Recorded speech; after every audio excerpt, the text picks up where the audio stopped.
C'era solo se...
Ladies and gentlemen,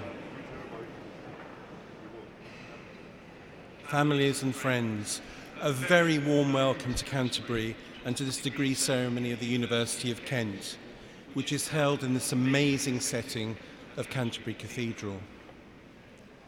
The ceremony will start soon, and it begins with 4 processions: the graduates, the academic staff, the Senior Deputy Vice-Chancellor, and the Honorary Graduate. We'll all stand for the last procession, and I'll give you a signal so that you know when to do that.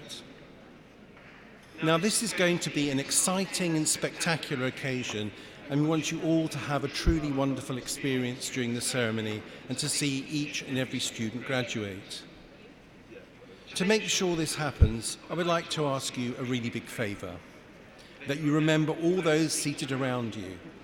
So please don't block each other's view by standing up, moving around, or leaving your seat to take photographs or videos with phones, cameras, or iPads. Also, could you now make sure that your phones are switched off? Finally, at the end of the ceremony, can I ask you to remain in your places until all the processions have left the cathedral? Thank you, everyone. I hope that you have a truly fantastic time.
I declare this congregation open.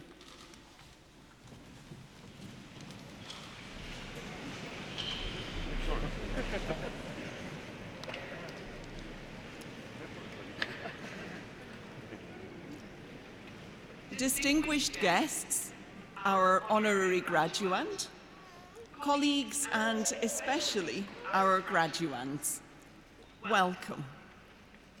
Today we are awarding degrees for those who have completed academic programmes at the University of Kent.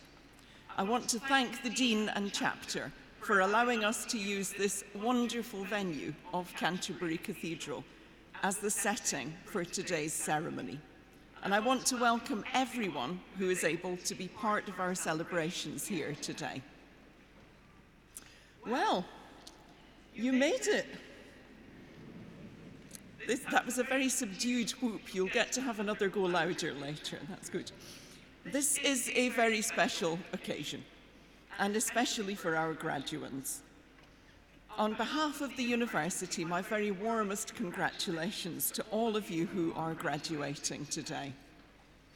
Now, you don't need me to explain the significance of graduation.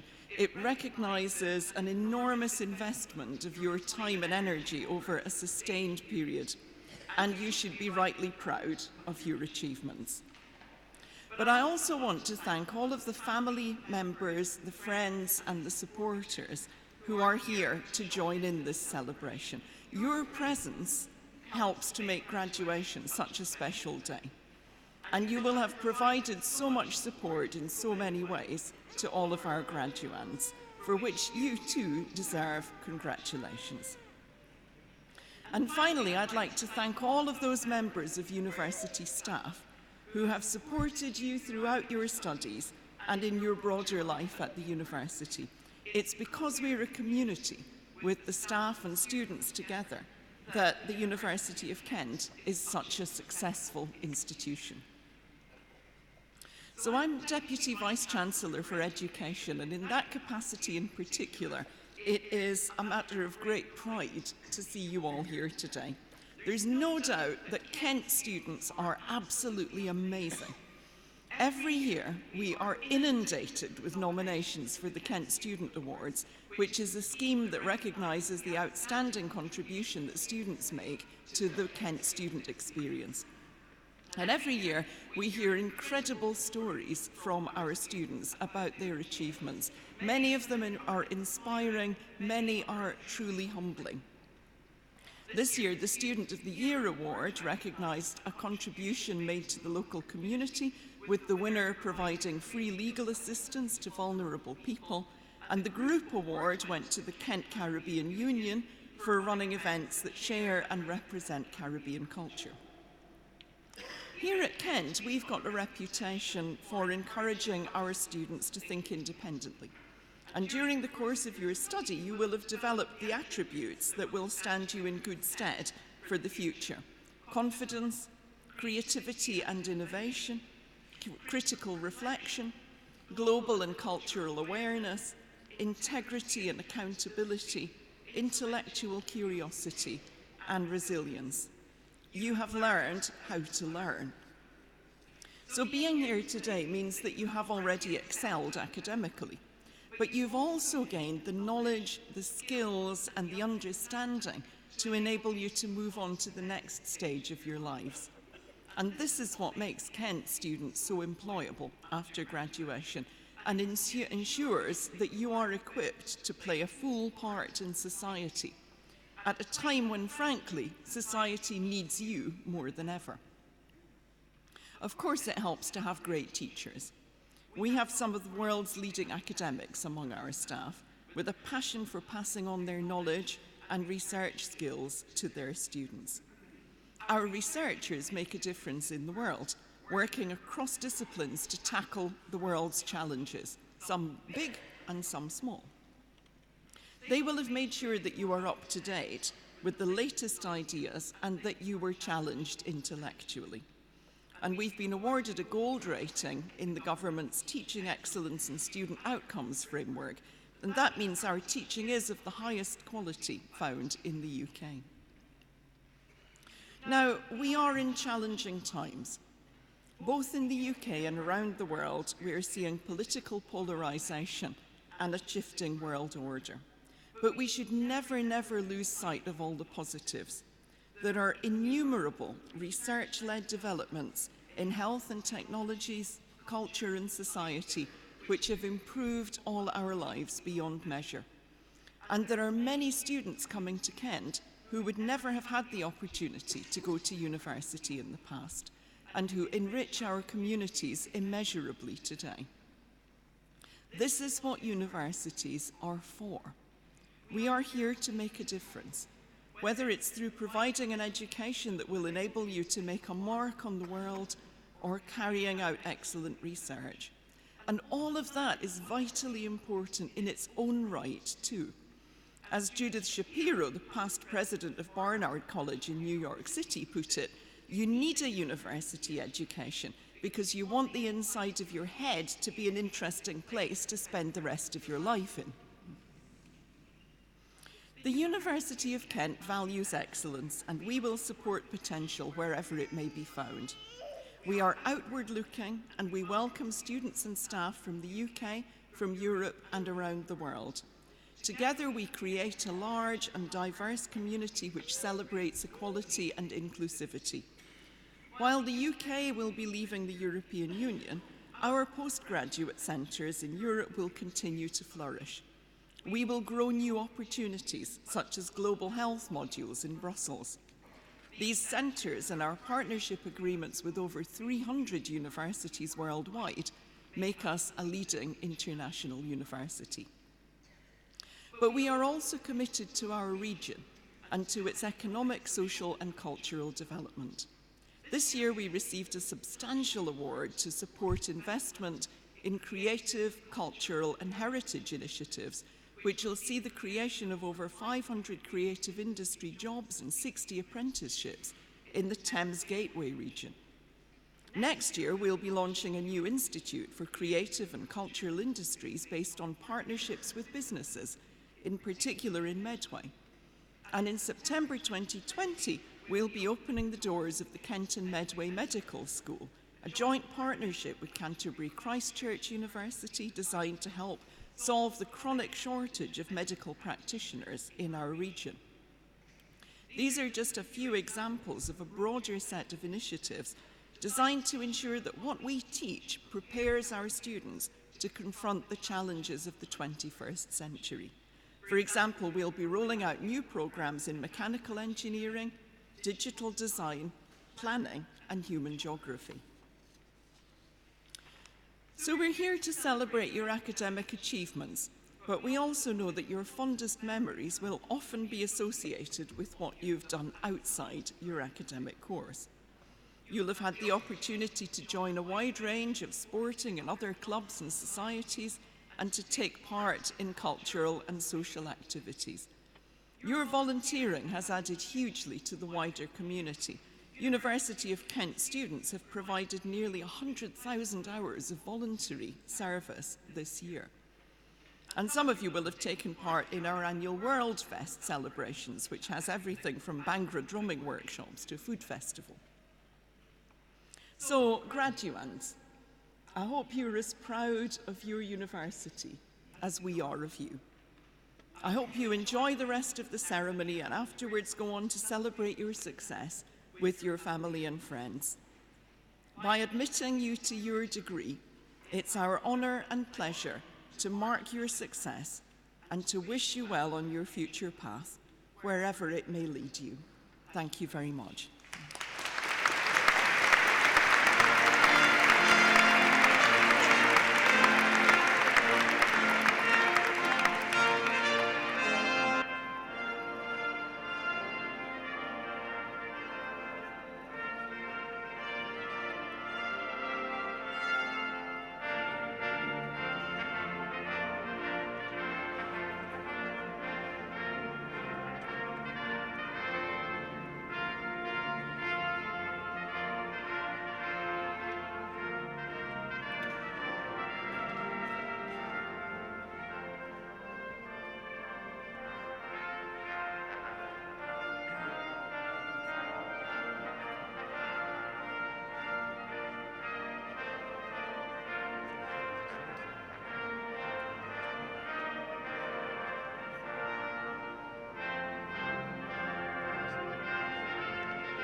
I now call upon the Director of Kent Business School to present candidates for their awards and degrees.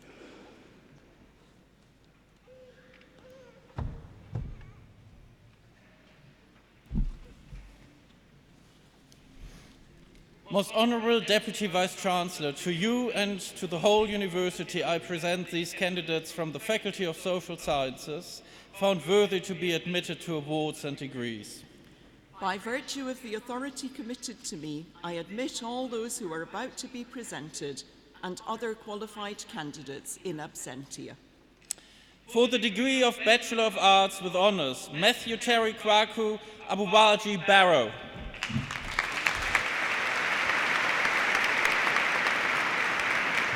Dean John Eric Adams.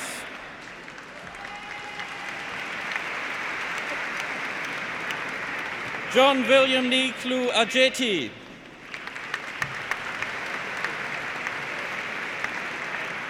Kwesi R.J. Benhene.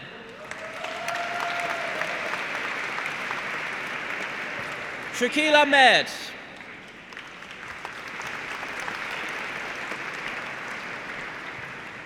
Carlos Al-Hassan.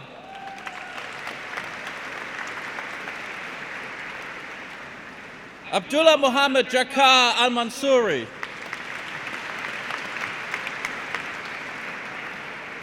Albert Sapong Anane.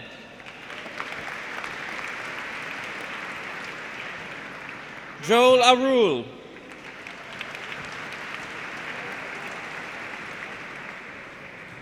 Mathura Atputhalingam.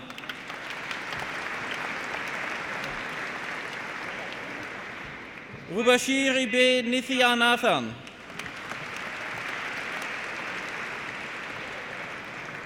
Amima Essam Abdelhamid Badawi.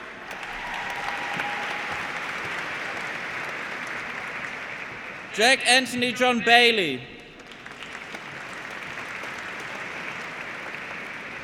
Alex James Batty. Matthew Thomas Brady. Mohammed Imran bin Burhanuddin. Karam Singh Chagga. Simran Kaur Chakra.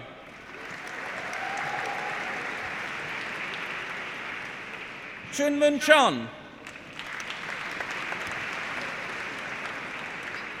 Ezra Yatlam Chon. Alishan Chek.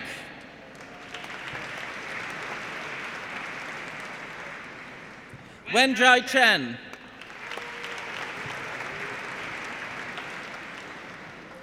Lincoln Lother Shanur.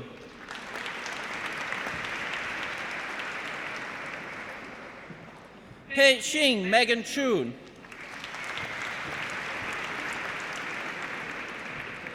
Nusratanam Jaron Chowdhury.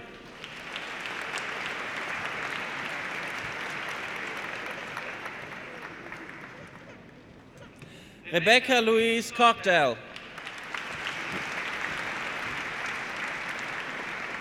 Stuart James Coward.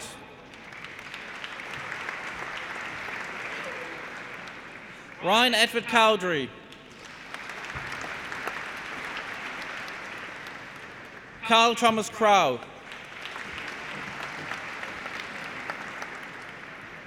Yi Fong. Robert Callum Fitzgerald.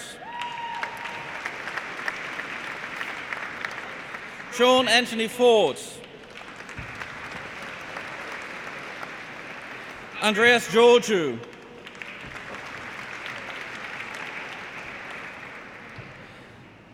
Majuran Nana Kumaran. Dylan John Carl Hadrell. Olivia Jade Hannaford. Paige Nicole Hibbert. Nareen Mumuz Okra. Grant James Hudson.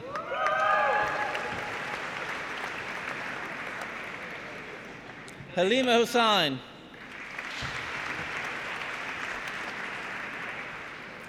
Rabia Ibrahim.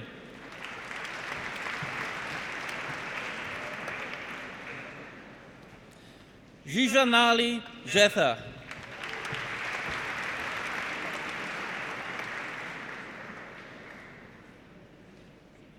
Jovan George Joseph. Christine Kamel.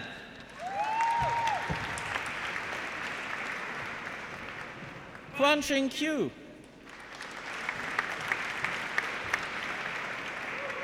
Philippos Christos Kolovos. Shivani Kumar.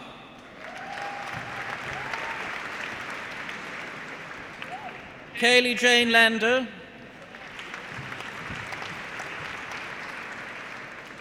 Sin Yun Lee.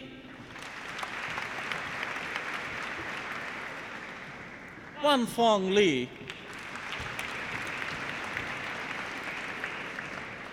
Wan Ying Lee.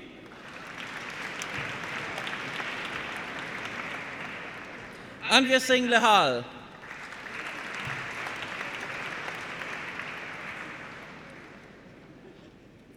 George David Letchford.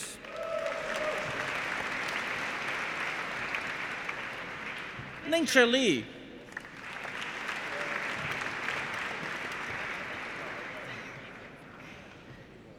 Yai Lin.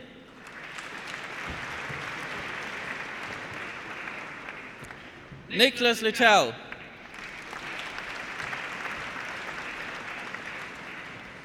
Elizabeth Patricia England Lucas.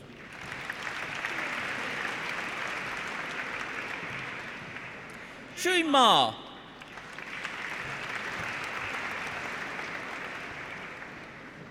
Jessica Louise Mengtelo. Paola Stefano Manu.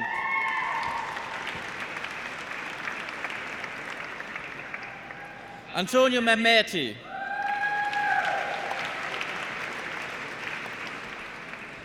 Mohammed Monsef Mia.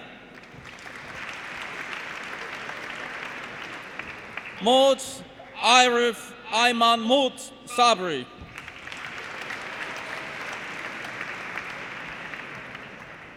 Legiahan Nguyen.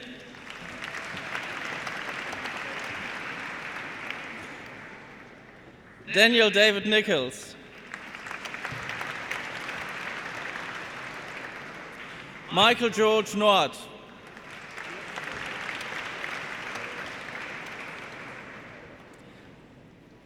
Anthony Michele Nobilo Ochoa.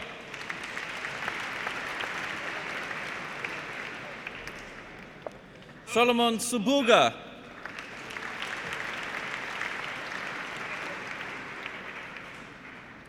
Abia Yuva Oluvatoyin Olayinka.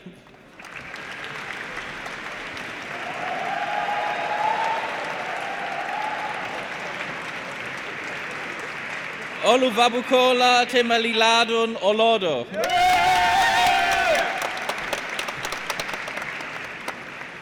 Larry Olan Revaju Adedeji Omobuvajo.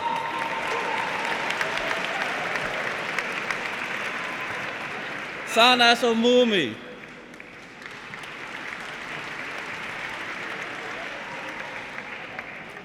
Daniela Omolola Adedoyin Oshineye.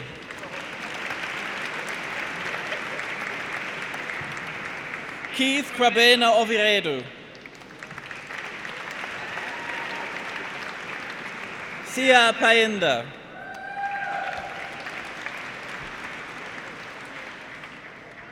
Midaugas Paxtas.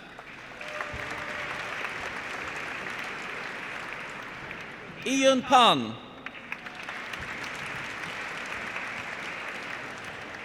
Radhika Patel. Rahul Patel.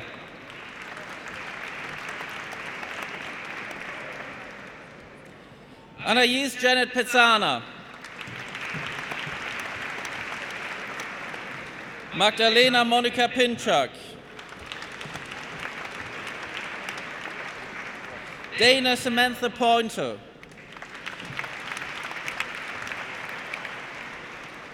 Alexander Christopher Puyi. Joshua George Pratt. Priya Radya.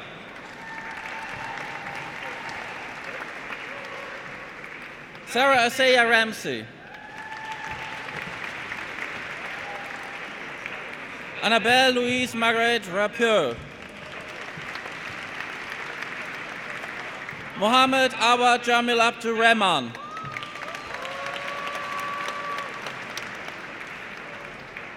Linnea Nina Emilia Reimawur. Fatima Zainab Rialdin. Daniel Thomas Robbins. Christopher Andrew Robertson. Hanril Daryl Sankey. Orhan Sapo.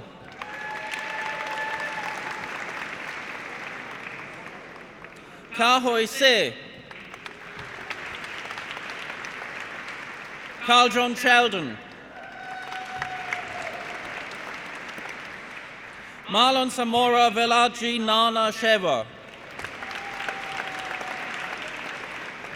Oliver Ben Shustok.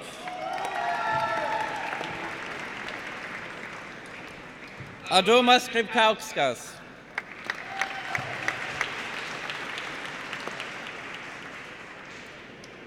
Luca Sotiriou. Emma Louise Stacy.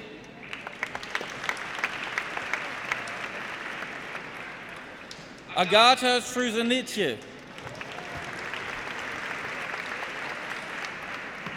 Daniel Glyn Stiles.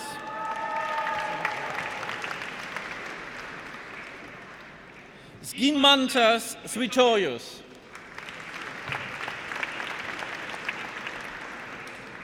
Chua Ting Tan.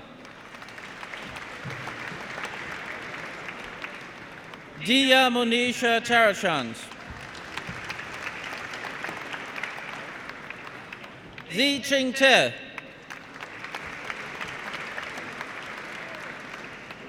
Keshaf Vinayaga Thavalingang.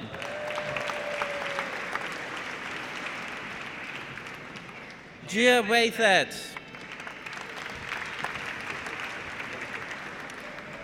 Curtis Tovey.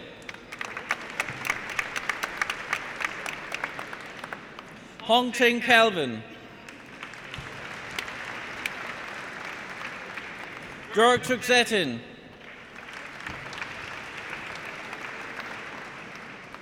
Niha Verma Ramesh Kuma Verma. Emma Louise Wellham. Ben John Wilson. Jake Matthew Wilson. Chimang Wong.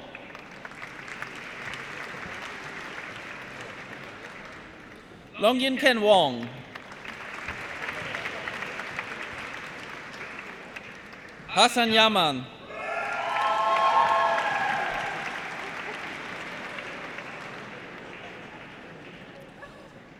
Alim Nesrin Yedruj.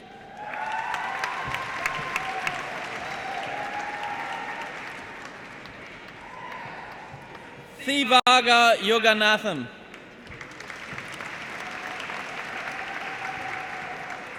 Heitse Yu.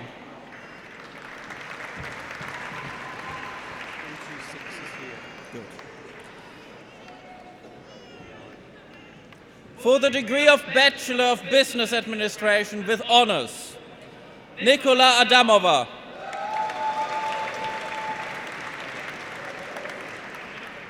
Aya Almazurk.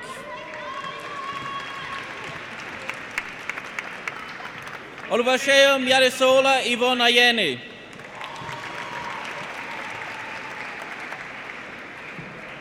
Siti Su Sara Afini binti Ismail. Alea Rene Seris Bogle.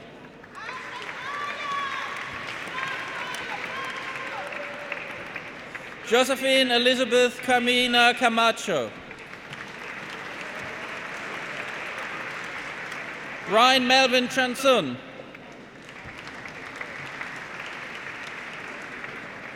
Michael James Colbert. Charlotte Mary Coles.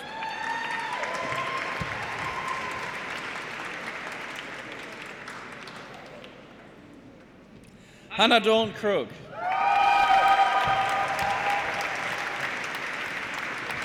Isabella De Baldo. James Nicholas Foster.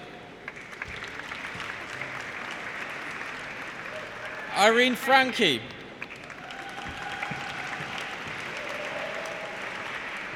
Emin Bugra Gundamir. Elizabeth Camille Ha.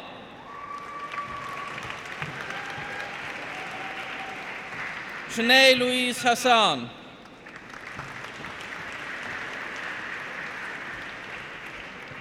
Paige Jackson. Timothy William Peter Jackson.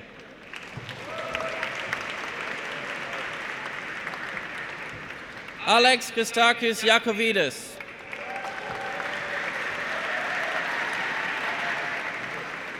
Kai Yin.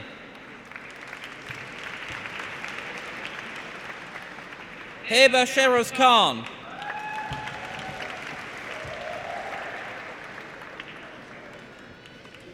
Disha Shenoy Kodige.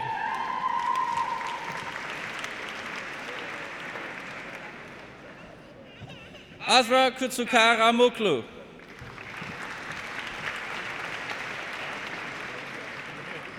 Akansha Kuma.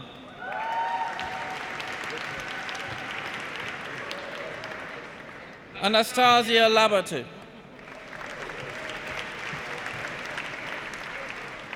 Sulaiman Lenboni.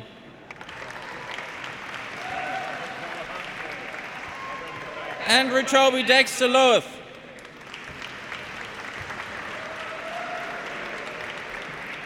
Yemao.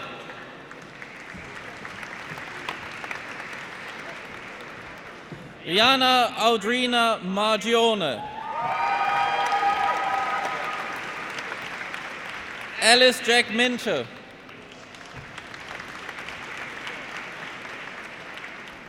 Aliyah Nakvi.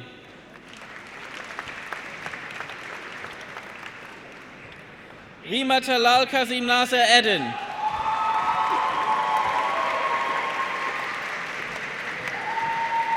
Emily Christina Norris. Joe Samuel Otum. Nicholas Thomas Osman.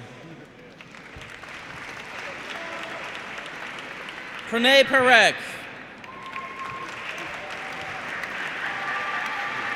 Tate William James Parry.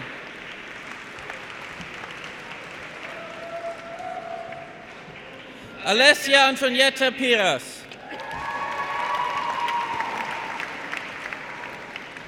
Anna Francesca Przeslavski.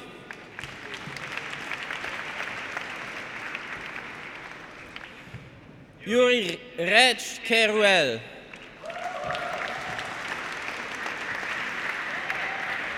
Alvaro Salazar Lahera.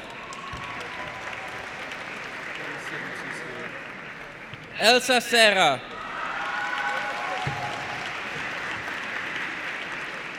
Hembe Shali.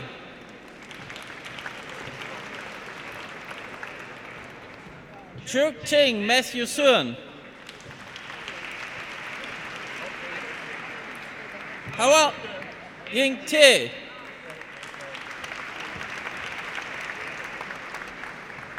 Connor Jeffrey James Terrell. Alexandros Veropoulos.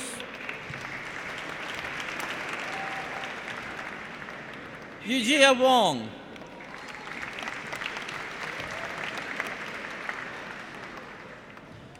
For the degree of Bachelor of Business Administration with year in industry with honors, Jack Bagley.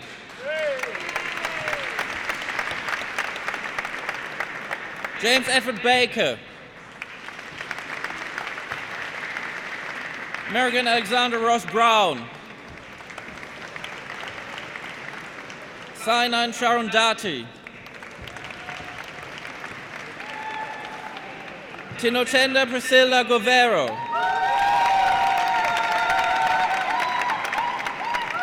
Samantha Megan Gray.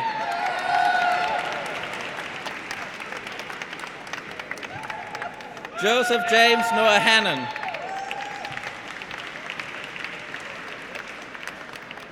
Rafael Casanges.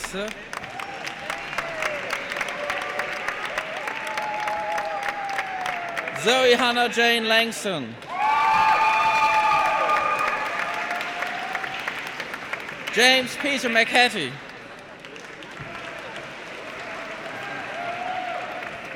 Melissa Jane Neve.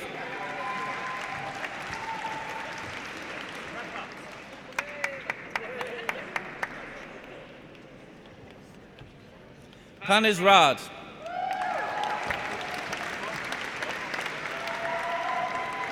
Fernanda Gabriela Salazar Velasco.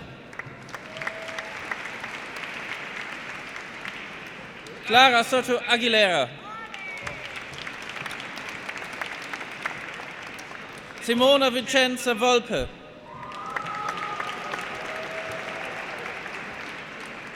James Raymond Wheeler.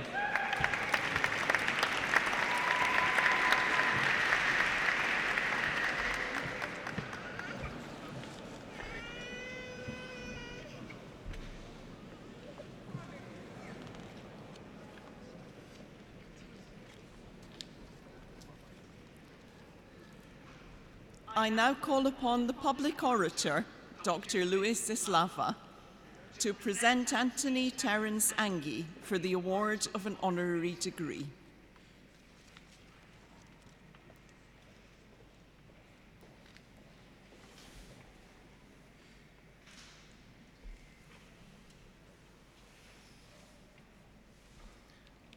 Most Honorable Deputy Vice Chancellor, distinguished guests, ladies and gentlemen, I have the honor to present to you today Professor Anthony Angie, Professor of International Law at the S.J. Quinney College of Law, University of Utah, and at the School of Law, National University of Singapore. As I'm sure you're all fully aware, we live in a world in convulsion.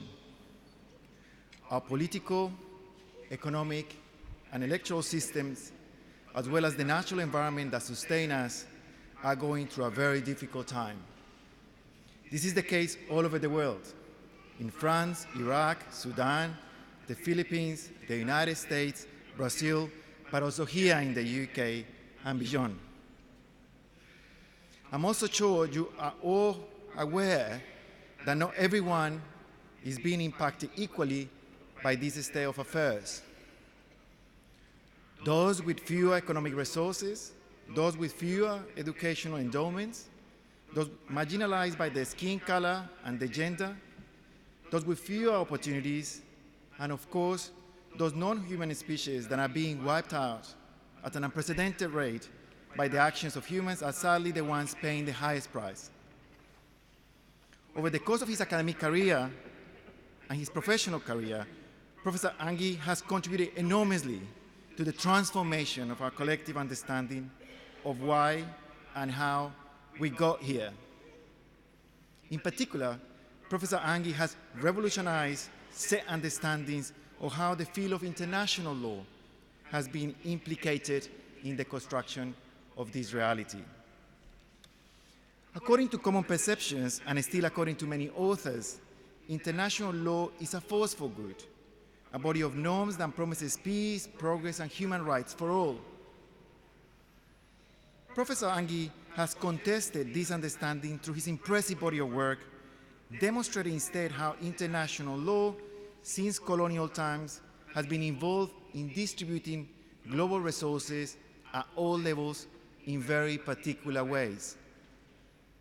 But for him, at the same time, international law has always been a field of contestation, a space in which those on the margins of the global order and those advocating for them also try to reverse some of the trends that I mentioned before. With these concerns in mind, Professor Angie has been at the forefront of the establishment and consolidation of the School of International Legal Scholarship, known as Third World Approaches to International Law. Around 1995, towards the end of his time at Harvard Law School, where he completed his postgraduate studies, Professor Angie, together with a remarkable group of colleagues from Africa, Latin America, Asia, and the Middle East and beyond, set up this movement usually known by its acronym TRAIL. The aim was, and continues to be, to increase an awareness about the importance of law and history for contemporary misallocations of power and resources across the globe. Raised in Sri Lanka and trained as a lawyer in Australia, Professor Angie arrived at Harvard ready to ask big questions. This only intensified during his time at the International Monetary Fund in Washington, and before that, assisting as a young graduate, as many of you, to the late Professor Christopher Viramantri, another Sri Lankan and another towering post-colonial figure in international law, a field historically dominated by Anglo-European scholars. Under the supervision of Professor Viramantri, who later became a judge at the International Court of Justice, Professor Angie was part of a commission established to examine Australia's responsibility for its actions in the small island of Nauru in the middle of the Pacific. Between 1914 and 1916, when Australia, together with the UK and New Zealand, took control of Nauru from Germany, its former colonial master, Australia brutally undermined Nauru's phosphate deposits in order to support its own agricultural needs. These actions destroyed Nauru's environment and made large sections of the island unsuitable for living still today. What Professor Angie learned as part of the Nauru Commission, in particular the sad lessons that he learned about the limits of international law to respond properly to the claims of those who have been victims of the colonial encounter, formed the backbone of his extremely influential book, Imperialism, Sovereignty, and the Making of International Law, published in 2004 by Cambridge University Press. In the course of preparing this oration, I learned from Professor Angie's editor at Cambridge that his book, one of the most important texts on the history of international law written over the last century, has sold thousands of copies, an incredible achievement for an academic book in this day and age. Professor Angie's publications have been translated into several languages, and he has been invited as a visitor professor and to deliver keynote lectures across the world, including at the United Nations. In 2010, he delivered the American Society of International Law's Rogers Lecture, the highest and most important honor in the field of international law and politics. This brief account of Professor Angie's life wouldn't be complete without mentioning his generosity and support of young scholars and academic institutions across the global south. Back in his own Sri Lanka, a country that continues to endure the legacies of imperial rule, he has helped institutions and curricular reform, introducing new subjects, and importantly, training earlier career academics. In these difficult times, Professor Angie's commitment to the promotion of a different global order stands out as a reminder of the value of academic rigor, cultural democracy, and historical justice. It is on this basis that he has made a unique contribution to the research and teaching that we do at Kent Law School, my own corner in the university, and that I believe we do at the University Kent as a whole. A university committed to openness, diversity, critical thinking, and changing the world for the better. Most Honorable Deputy Vice Chancellor, today it is our privilege and pleasure to honor Professor Angie for his exceptional contribution to law and global public life. To you and to the whole university, I present Professor Anthony Angie to be admitted to the degree of Doctor of Laws honoris causa. Thank you so much.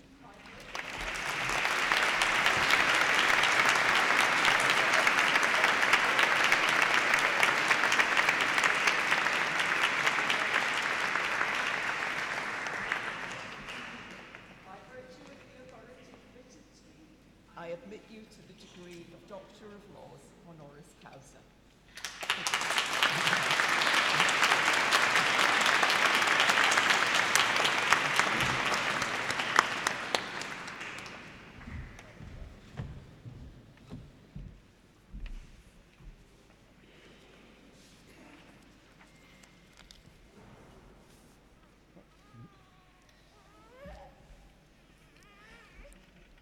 The Honourable Deputy Vice Chancellor, other members of the Kent faculty, graduands who I'm very proud to share this occasion with, ladies and gentlemen. I grew up in Sri Lanka, a small island, and the only thing I knew about Kent at that time was that one of my favorite cricketers, his name was Colin Cowdrey, came from Kent. And so you can understand why this is a very intimidating occasion for me. Before we were ushered into this astonishing building, I met with the procession, the members of the procession, and I met with the director of studies, of graduate studies, and I said, what do you advise me? And he said, breathe. And I thought, breathe, that's a good idea. And so that helped the whole process. But I must say, the other interesting point he made was, he said, think of it as a huge performance. This is a drama. And of course, the British are very good at performances and drama, especially in an astonishing setting such as this. And Louise, thank you so much for that very generous account of my career, some of which is actually deserved, I would say. And perhaps it's because of this concept of drama that I imagine somebody breaking through the gates there and saying, stop this farce at once, or else somebody would come up to Louise and say, you've got the wrong envelope. This was meant for somebody else. But no, we've survived this whole process. And I feel very honored again, as I said, because of this. I also feel a little guilty. This is a place of conscience. This is a place where dramas of conscience have taken place in a very, very real way. Thomas Beckett's murder took place just a few yards away from us. And I must confess here that I didn't really want to be a lawyer. I wanted to be a writer. And so I hope this isn't an occasion for revoking my degree after all this. But I wanted to be a writer because I felt writing was a way in which new insights could be provided. Writing was a way of generating empathy. Writing was a way in which we could look at something very familiar and yet see it in a different way. So writing was a process through which you could distort what we think we know and yet reveal something essential about that object or at what we are trying to understand. And I feel this has been important for my career because it helped me think about the whole question of how do we think about international law in a different way? How do we think about international law not necessarily as a source of liberation and protection, as is the customary approach, but perhaps international law has also been responsible for conquest, for dispossession, for inequality. When I flew back once from Los Angeles to Australia, this is something like a 13-hour flight, the Australian immigration official said, "What is it you do in the United States?" So I said, "Well, I teach." And he said, "What do you teach?" And I said, I drew myself up proudly, and I said, "I teach international law." And he said, "But it doesn't exist." And Australians can be pretty plain spoken, but this was a fairly brutal way of actually dismissing my career. But at the same time, I felt, well, if it doesn't exist, then all my scholarship has been fiction. And perhaps that's not such a bad thing after all, because as I said, it seems to me fiction generates empathy, not sympathy. Sympathy is when we place ourselves in somebody else's position. Empathy, I think, is more complicated when we try to understand somebody else's position in the way that person understands it. And it seems to me that this is something that we need in these times. I feel very honored to be here with all the graduates of the business school. It raises the very interesting question, what is the relationship between law and business? I'm not sure whether law subjects are actually taught in business school as part of the curriculum. It is, okay. And it's an interesting question. Does business drive law, or does law drive business? Now, from an international law point of view, I would say business drives law.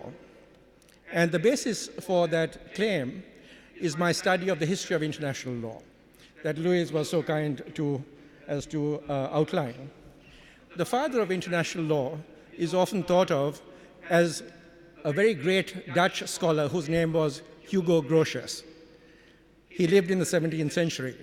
There is no reason at all why you should know of his name. But the interesting thing about Grotius is that he is famous for his work in Europe, for his theorizing about European states, the whole question of government. What are the obligations of the citizen? What are the obligations of the state? What he's only recently understood, although it was always known in Sri Lanka, was that Grotius was the lawyer for the Dutch East India Company. Now, you at business school, I'm sure, would have heard of or perhaps studied the great corporations of our time. Just as international lawyers study the state, the foundation of international law, perhaps it is the case that in business school, you study the corporation in great detail because it is the corporation that is the central actor of the world of international business. I'm not sure whether yes? Thank you. I've got a confirmation here. Now, the interesting thing was Grotius was the lawyer for the Dutch East India Company. And I would claim that the East India Company created the modern world of commerce. It created a trading empire that extended all the way from North America. There's a Batavia in North America. We must remember that Manhattan was initially a Dutch colony. Before Manhattan was actually exchanged for an island near Indonesia called Banda. And the Dutch East India Company created this extraordinary network of trade all the way from North America. The Cape Town was settled by the Dutch East India Company, Sri Lanka, Indonesia. It is wonderful, by the way, to be in such an international audience. Thank you. You make me feel at home here. When I hear all the names of the scholars passing through here who have accomplished so much. And so the Dutch East India Company was this extraordinary trading network.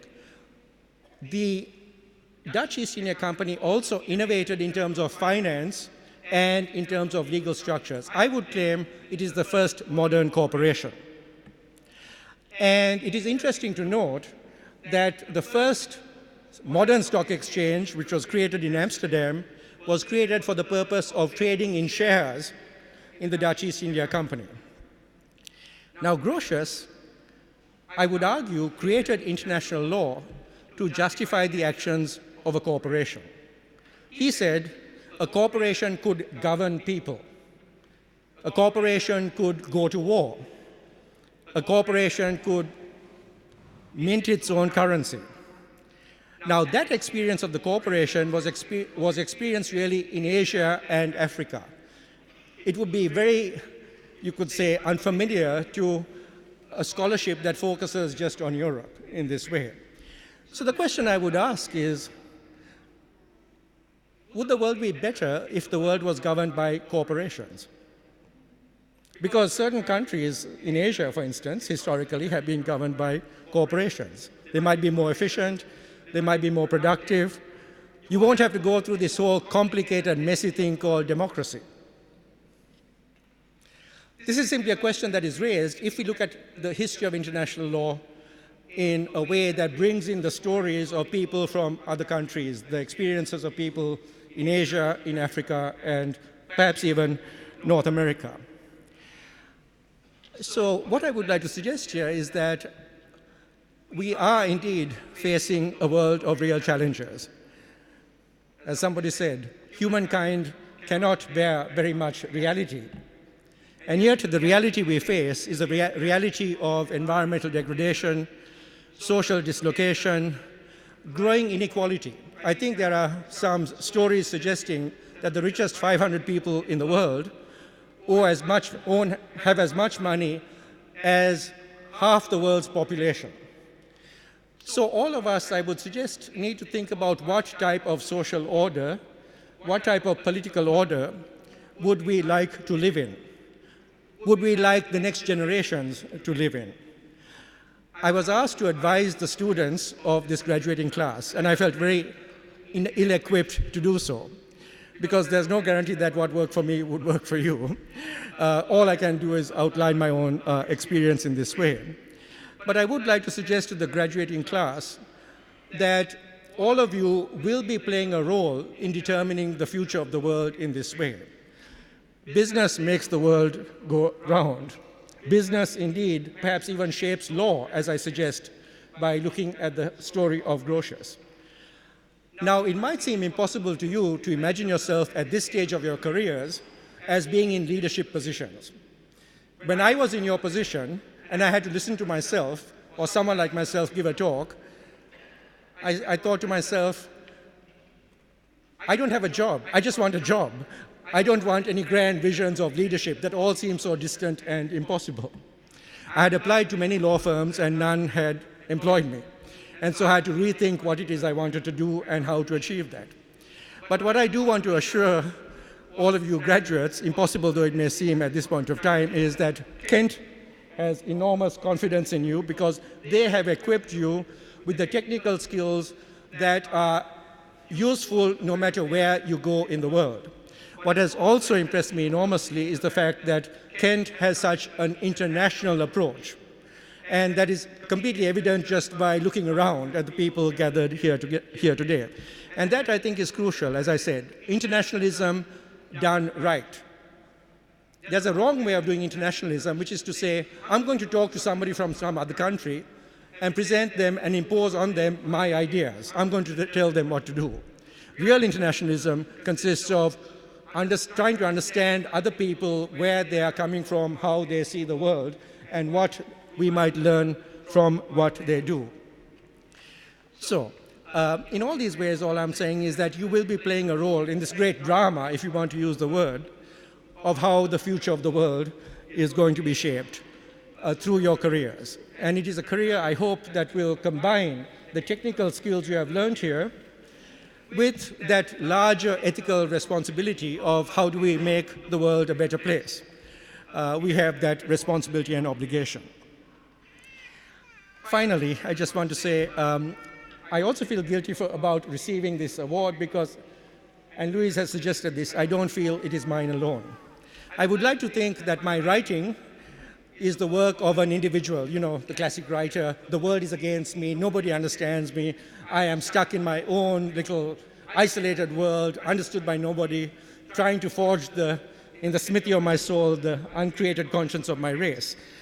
I'd like to think of myself as writing in this dramatic way, but that is not what happened. The only reason I was able to do the work I did was because of my friends, my family, the TWAIL network, of whom Louis is a wonderful successor, and all the supporters of TWAIL. So all I want to suggest to the graduates, all of you, is that surround yourself with the people who love you and who care about you, because they are the people who are going to offer you the guidance as to the person you are going to be. Many of my friends don't have degrees, they haven't gone to school. but they give me a much more powerful insight into issues of what is fair and right just through their common decency. I study all these issues in the abstract. They live it out. So there is so much we can learn in that way. And I also want to join the Deputy Vice-Chancellor in congratulating and thanking all of you who are here on behalf of the graduates.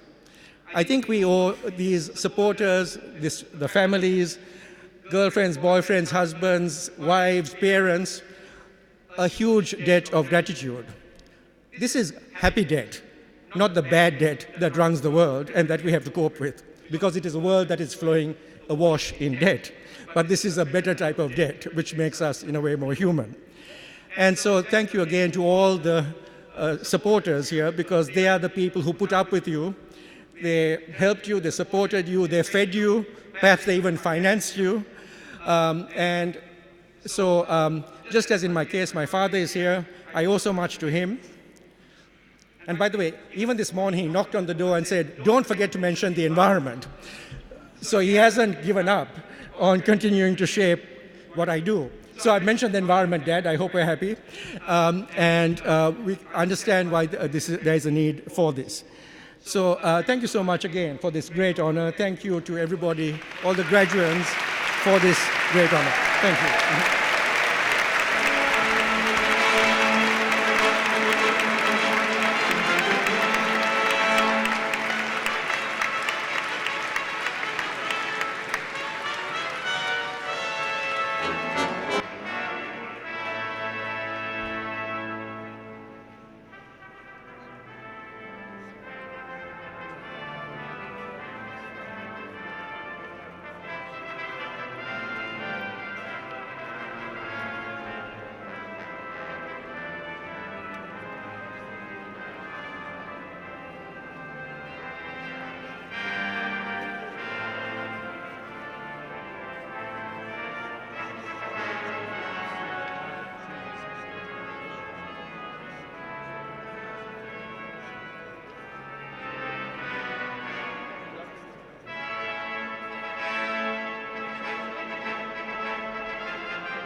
For the degree of Bachelor of Science, Haley Wamboy Gitau.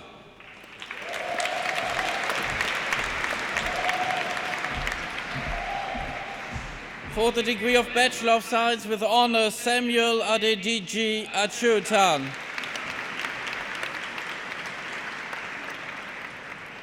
Dalia Youssef Habad Al-Quadri.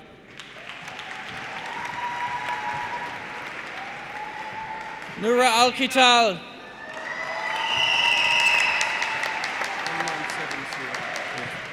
Karen Kenneth Allen.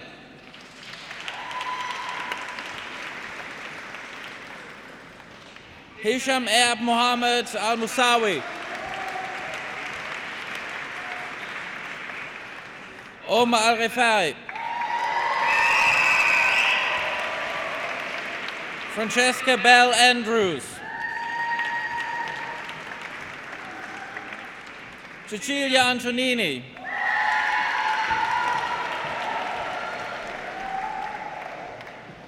Prince Doa Kwasi Achabrantwi.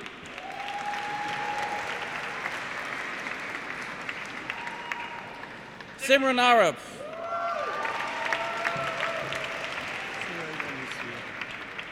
Patrick Anthony Araman.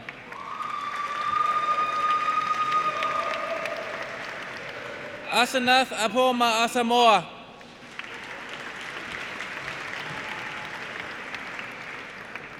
Esther Abiola Asaulu.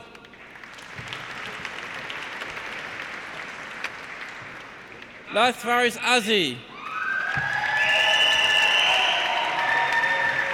Adrian Allen Bambur, Joshua Luke Barton,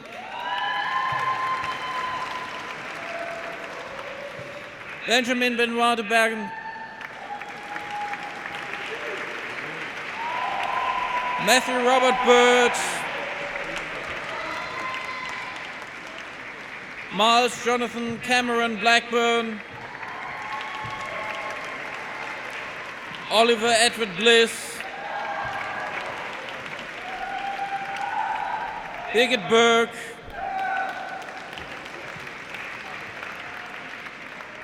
Fabrizio Carollo,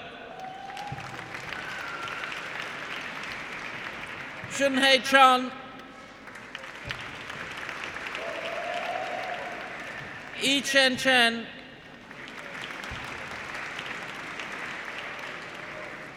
Abby Louis Clark,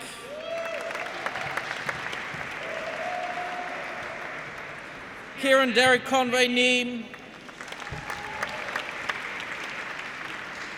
Oliver David Cook, Lovisha Coopen,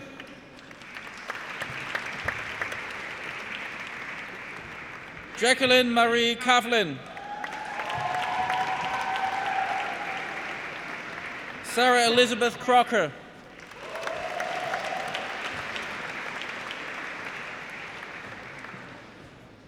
Alexandre Nachache Anne de Vauclois, Baptiste Decato,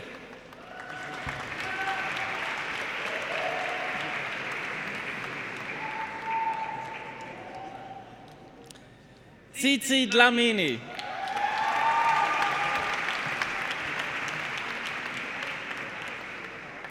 Sandra Dubosova,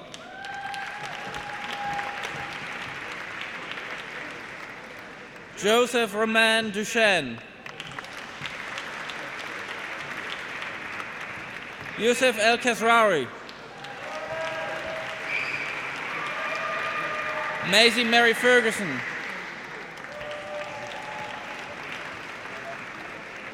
Erchi Yongan,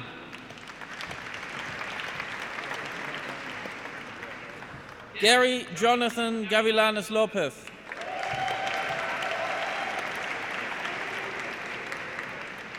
Yakim Georgiev, Ariana Getnet,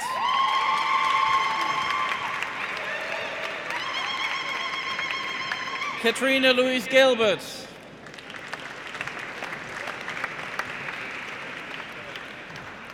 Sarah Gripe Gonzalez,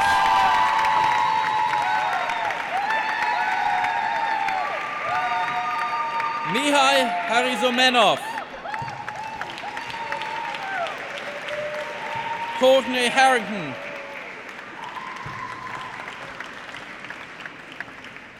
Jamie Lee Hyam,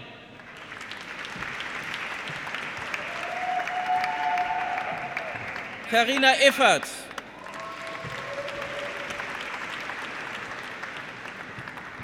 Natia Intheson,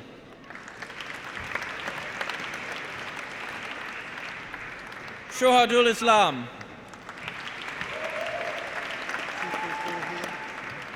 Govinder Singh Johal,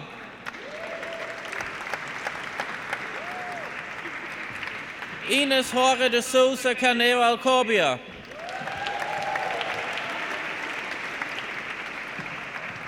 Dominika Pamela Kaldowska,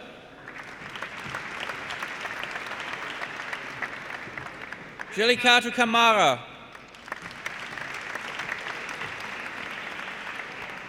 Evangeline Kandasamy,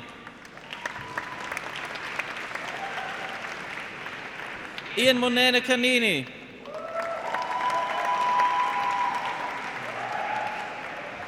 Natalie Vanaga Karaoke, Jim Kasuka,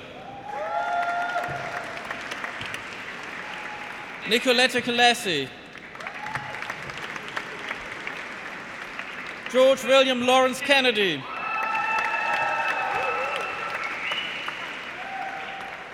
Man K. Lam, Giada Lazzaroni. Hui Fong Li.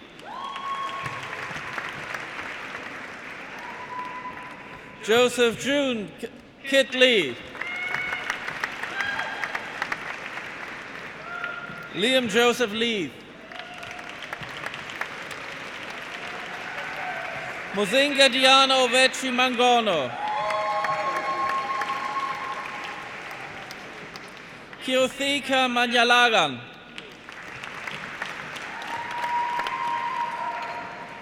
Nur Mohammed Mansur Ahmed Zaki Mansur.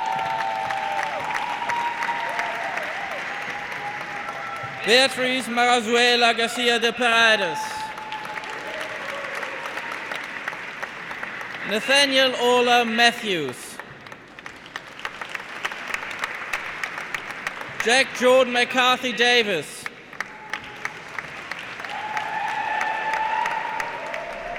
Athene Honey McKierney.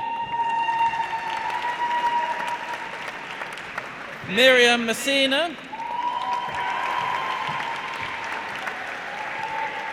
Michael Theodoros Michelatis. Kenta Minami.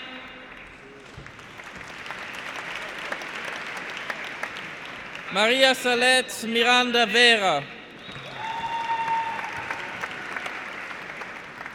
Vakti Amr Kamal Abbas Muhammad.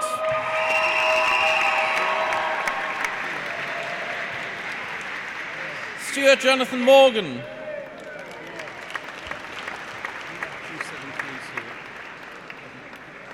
Fabisa Moyo. Safi Ullah Mustafa. Toygun Gune Nalband. Denise Wasba Naziva.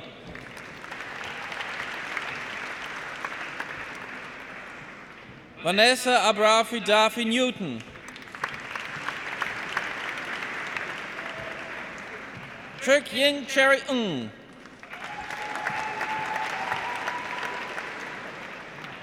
Winglam Ng. Harry Michael Thomas Northwood. Alaruchu Ulurotimi Nvako. Masahito Okada.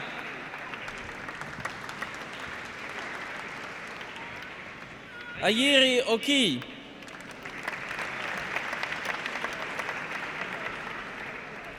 Selina Okuduva.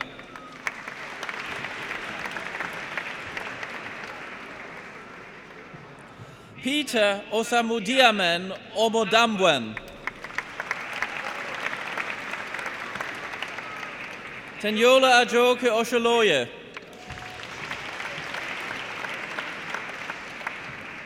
Sarah Uwada.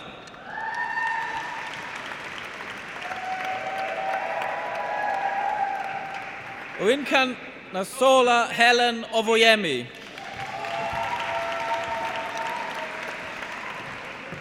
Yana Christian Page.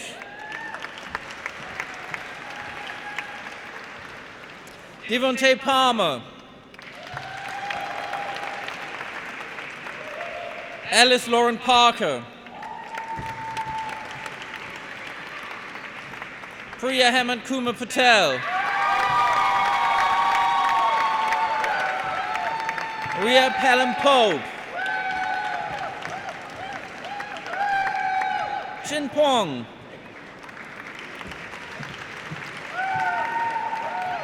Marco Perez Grill.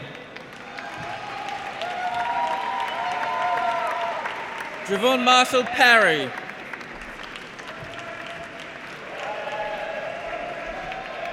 Karina Kayon Pollard.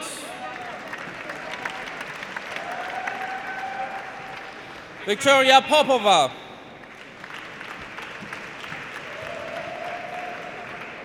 Nathaniel Kwako Yabua Premper. Sylvia Radossi.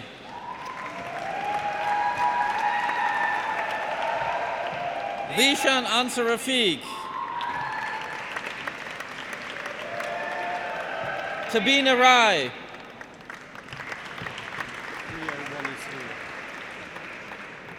Jan Paul Atendido Ramos.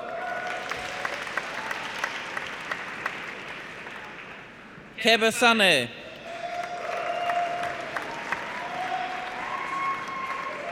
Amin Sakib Munir.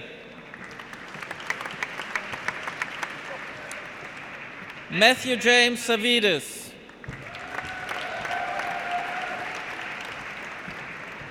Irene Schneider.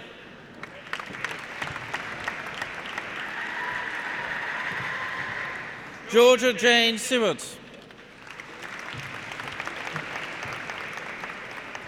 Lauren Sack.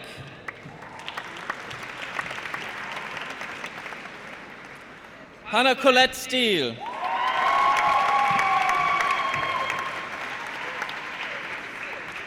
Joe Frederick Stockton. Pei Tam.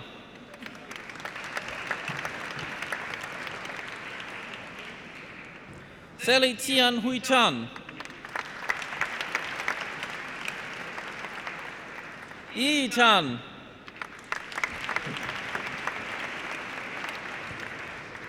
Serkan Ulasan.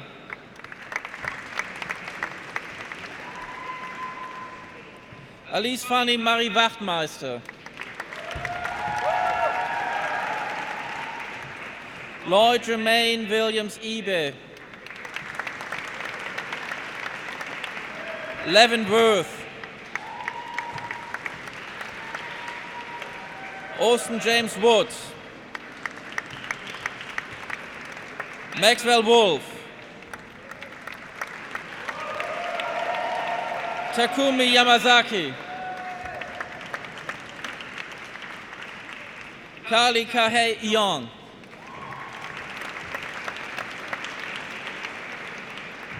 Malak Zalaya.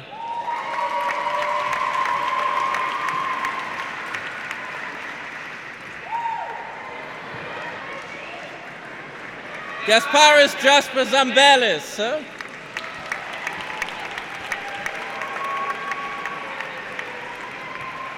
For the degree of Master of Business Administration, Matthew Gordon Elliott.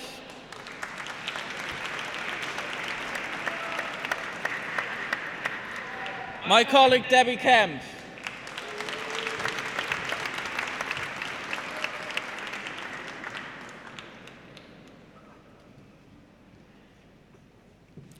For the degree of Master of Science, Vidat Almoteri.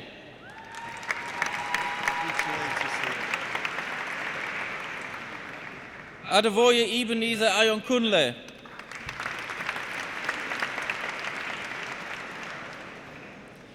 Amolara Aderorun Eniola Felix Omonubi. Hassan Soryeba Kamara.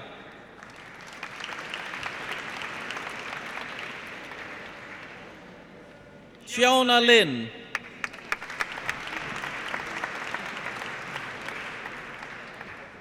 Yu Lu.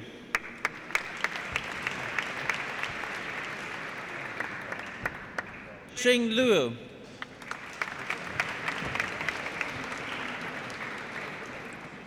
My colleague Charlotte Ann Linsdale.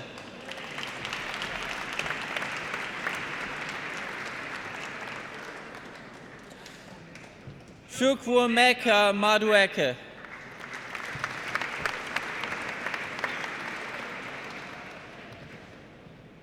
Nutanish Nonurat.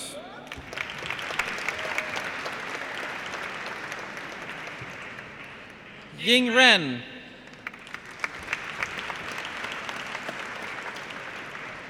Yuchen Wang.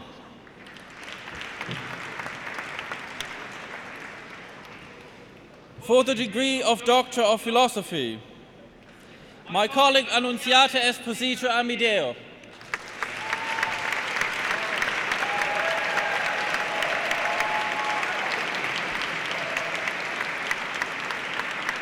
Thesis entitled optimization approaches for improving mitigation and response operations in disaster management.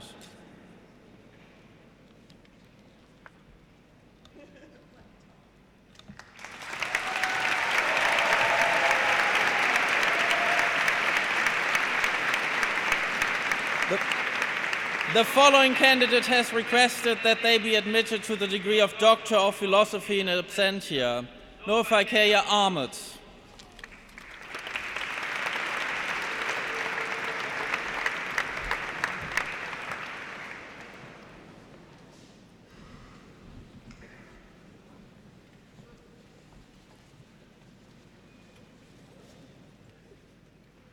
Well, at the beginning I said, hey, you made it. And now, hey, we made it. Fantastic.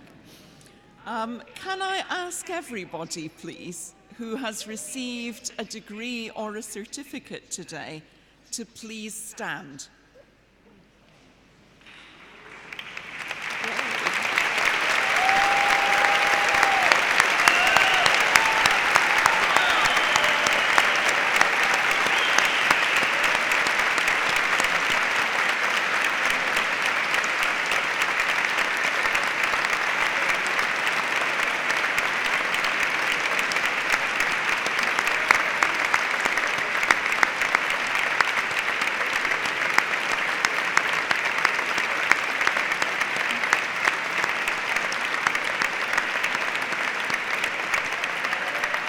Okay. Keep standing, because I've got a bit of work for you to do in just a second. It won't take long. When you arrived here today, you were graduands. That's to say you were about to graduate. And now you are the most recently graduated University of Kent graduates in the world. So that is definitely something worth celebrating.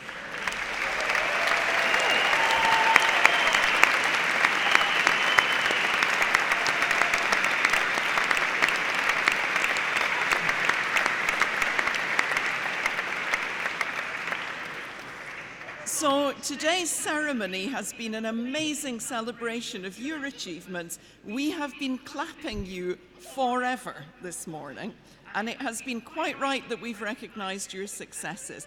But I know that you wouldn't be here if it wasn't without the help and the love and the support of your family and friends and my wonderful colleagues. So I need you to make some noise for all of these people who are supporting you.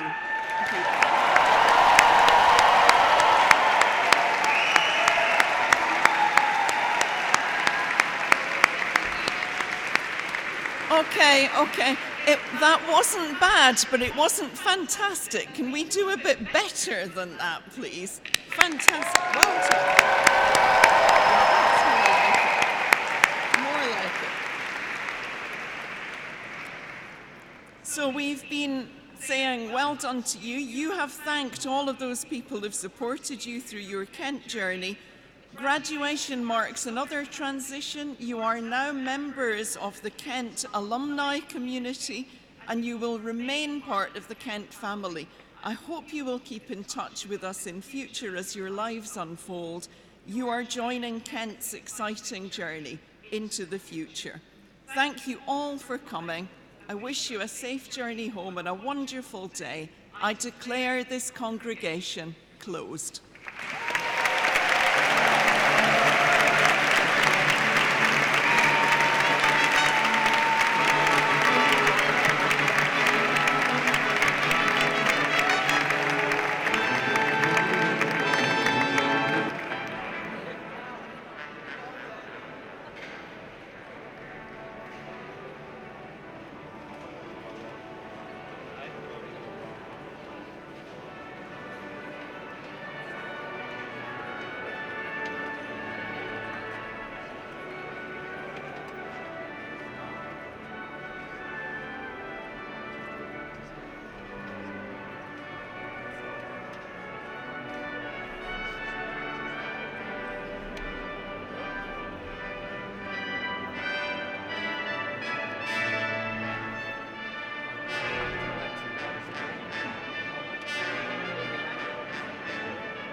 shop needs to go.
to your son. And I hope you're in our bowls too. No. Oh, there you go.